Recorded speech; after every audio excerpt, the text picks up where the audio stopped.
Pinguine haben auf einer kleinen Insel mitten im Eismeer gelebt. Der Schiller war der kleinste und der intelligenteste von allen, aber dafür ein richtiger Tollpatsch. Frischen Morgen miteinander. Das war unter den Pinguinen im Eismeer die übliche Begrüßung. Kommt, wir fangen mit dem Morgensport an. Aber schon ist der Schiller über seine eigenen Füße gestolpert. Wie jeden Tag. Nach dem Morgen sind alle zuerst klettern und dann schlitteln.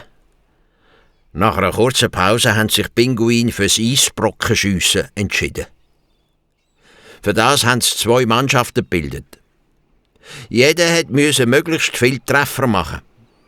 Das Ziel war ein kleiner Eisberg. Ich bin der Schiedsrichter, wie immer. Weil der kleine Pinguin aber, wie die anderen auch, nur auf 10 hätte zählen können, war es nie ganz klar, welche Mannschaft gewonnen hat.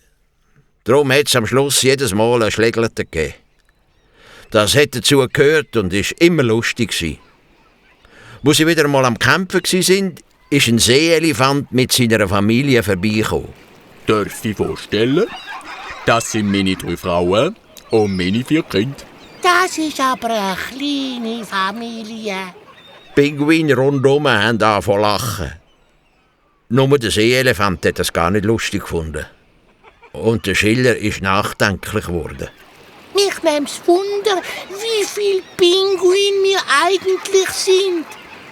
Es ist nur blöd, dass wir nur bis 10 zählen können. Das hat der Albatros zufällig gehört, wo gerade langsam über ihren Köpfen geschwebt ist. Er hat den Pinguin den Vorschlag gemacht, sich in einer Reihe aufzustellen. Der Albatros ist über ihren Köpfen hin und her geflogen. Über den Schnabel gerechnet ist er genau auf 100 Pinguine gekommen. 100? Ja, das ist ein Grund zum Feiern. Alle Tiere der Eismeerinseln sind zu einem Fest eingeladen worden.